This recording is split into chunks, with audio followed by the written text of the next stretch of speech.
Greetings. I had another sort of philosophical interlude that I think is important to at this point in the course. And the reason is because it has to do with, in a certain sense, what our objectives are, what we're after when we try to attack different types of problems. And the thing that I wanted to do here was to try to say a few words about the attitude that is pervasive about the importance of surprise. And I'll come back to that as I go along. Now, I'm going to start out with what I would call maybe a positive perspective on surprise as an engine of discovery. And then I'm going to be quite critical of as I said, the pervasive attitude about surprise that I think really characterize much of our reviewing process. So I think there's a really, really great story in the form of the study of the specific heats of metals. And this is a well-told story that you can find in many different ways, but probably the one that I prefer, the one that I found most interesting, was in the biography of Einstein written by Abraham Peiss, which is called Subtle as the Lord. I would rank it, top 5 biographies that I've read in my life, along with Never at Rest, which is by Richard Westphal, and The Story of Newton, and then probably The Eighth Day of Creation by Horace Freeland Judson, which is less of a biography, but sort of has a bunch of biographies of the titans of modern biology. So what Peiss says is, he says, in order to recognize an anomaly, one needs a theory or a rule or at least a prejudice. And I want to try and hang some meat on that by telling you precisely the story that he had in mind. So over on the left, what you see is a table from the paper in the roughly 1830, I would say, by Petit and Dulong, who were 2 French scientists. And what they did was they did, what you could think of in a way as an incredibly dull experiment, which is they figured out, as I remember TAing this in a freshman physics course, how much heat you have to donate to a particular liquid or solid in order to raise its temperature by 1 degree. You'll just remember that the specific heat is how much heat you have to provide in order to lead to a 1 degree increase in temperature. And what they found was on a per atom basis. So that's the right-hand column. So, they're saying, look, on the left-hand column, they're saying specific heat of bismuth, lead, gold, platinum, etc. And in the right-hand column, what they're saying is, here is the value when you plot this in units of specific heat per atom. In other words, if you work out how many atoms are in the material and divide by that number the measured specific heat that it took to raise the temperature, you will get a universal value, which is 3 times R, where R is the universal gas constant. That's amazing. It's a really, really profound insight. And cool fact is that classical statistical mechanics tells us how to arrive at that result as a prediction. But it's wonderful because it's a put your head on the chopping block kind of prediction. And what I mean by that is there's no wiggle room. There's no way after the fact to say, oh, sorry, I forgot, I need to do another fit, or I have this extra parameter which I didn't mention, or whatever. There's nothing left. And so here's the wonderful aspect of this, which is that there was this guy who was a professor at ETH in Zurich whose name was Weber. It turns out that Einstein had him for something like 15 courses, if I remember correctly. And he and Einstein had an intense dislike for each other. I think that Einstein felt that Weber was unimaginative, and he failed to teach the most exciting and most fascinating subject of his time, which was the Maxwell theory. And Einstein was not happy about it. And it's just an irony because these two didn't get along well at all, and yet Weber did this important measurement of the specific heat, if I remember, maybe it was diamond, and found that no, at low temperatures it vanishes. It does not satisfy the law of Dulong and Petit, which is that specific heat is equal to 3R. It doesn't satisfy that. It actually vanishes and goes to 0. So this is the measurements made by Weber. Along comes Einstein in, I think, 1909. He writes down what now we would call a quantum theory of solids. It's very, very abstract and very simple, where he imagines that every atom is basically a mass spring system, and all of them are jiggling around at the same frequency. And from that, and using what now we would call quantum physics, he computes the partition function and the specific heat and finds a very interesting decay to 0 specific heat at low temperatures.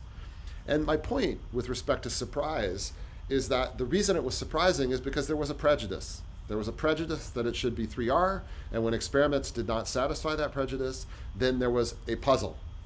And So, I say here that one of the goals of the course is to become as prejudiced as we can, to have an expectation, to go into a problem saying, yeah, I think that such and such will happen, and all the better if it's a quantitative, I think that such and such will happen. And the reason I say that that's important is it helps us sharpen our questions. And I want to give you a great example. So Newton was intellectually defeated on a number of, not a very large number, but a number of occasions. The speed of sound was one of them. The three-body problem was another one. And then, alchemy, trying to understand what is it about transformation of elements and all of that. All three of those really caused him some trouble. And what's quite cool about the speed of sound is, once again, he had an expectation. He had made a calculation of the speed of sound, and there was a 20% or so discrepancy between his calculated value and the measured values. And the experiments were good enough that he knew that that meant that the theory was wrong. And it took about 100 years, more than 100 years if I remember correctly, about 100 years for Laplace to actually understand that the subtlety was the difference between isothermal and adiabatic propagation of sound. And that difference amounts to the explanation of this 20% effect. The other example that I wanted to give where I'm being favorable to this idea of surprise or whatever is in this letter to Henry Fawcett written by Darwin. I wish I could have found the original, but I at least can comment here. So he says, about 30 years ago, there was much talk that geologists ought only to observe and not theorize. And I will well remember someone saying that at this rate a man might as well go into the gravel pit and count the pebbles and describe their colors. How odd it is that everyone should not see that all observation must be for or against some view if it is to be of any service. And so this notion of being for or against a view is what on the previous few slides was this notion of having a prejudice, having an expectation. So that's let's call that the fuzzy side of the question of surprise. Unfortunately, to me, for my subjective take on the question, is that there's a much darker side which does more harm than the things I just discussed do good. And that has to do with throwaway statements. I'm going to pick on reviewer 3, where reviewer 3, if encountered by Newton coming along and saying, I figured out how to calculate the tides, and one of the effects is that we notice that tides are higher at full moon. And reviewer 3 would say, your results on the monthly variation in the height of high tide are not surprising, since we already know the tides are higher at full moon. And to unpack that, I have so many problems with that. So first of all, surprise about factual knowledge to me is really not very imaginative. And again, this is subjective, but I don't think we're about acquiring facts. Poincaré said, a science is built up of facts as a house is built of bricks. But a mere accumulation of facts is no more a science than a pile of bricks is a house. So facts are the starting point, but it's really conceptual surprise. That's the thing that in the previous few slides I was talking about. We have a concept. The concept implies things about certain observations that we might, or measurements we might make, and then that expectation is what the conceptual framework for thinking about these phenomena. And when it turns out that things are different than we thought, then okay. That kind of surprise is kind of cool. But to say, factually we already know this thing and therefore it's not surprising and that means it lacks merit, no. I object to that with every ounce of my being. And, on the subject of, tides are higher at full moon. Well, yeah, so, every Babylonian sailor knew that, and so does every 10-year-old California surfer kid. That's not science.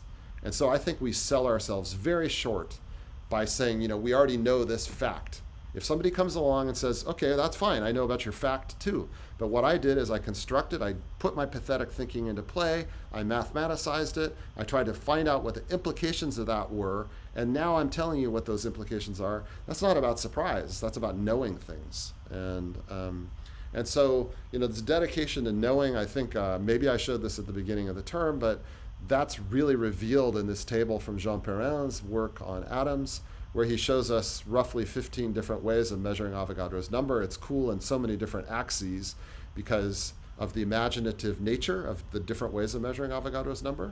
That's cool. On the right-hand column, you can see this tells you something about the uncertainty of different measurements, which is also super important. And to me, this thing embodies much of the philosophy of science and, in my opinion, what's wrong with current science. So there's this thing where, oh, well, somebody already measured the number of proteins in E. coli, or somebody already measured the rate of transcription, or somebody already measured this or that. No, we need to do things more than one way, and we need to find out if there's concordance between them. Does mass spec tell the same story as fluorescence microscopy as ribosomal profiling for proteomic counts, or not? I need to know that. And I don't want reviewer 3 to be rejecting papers because he or she thinks that we already have nailed that particular thing. Our science depends on knowledge, and that knowledge has to be obtained in different ways, and we need to be proud of that, in my opinion. Again, subjective. So, here I'm showing you 3 different examples of some of my very, very favorite, experiments to change my life for. But because of my own particular background and experience, they're not, even though all of them appeared in the most high profile of journals, either Science or Nature. What I would say is, in all 3 cases, that the underlying mechanism was in no sense whatsoever surprising. Like, let's take the upper right, which is really cool.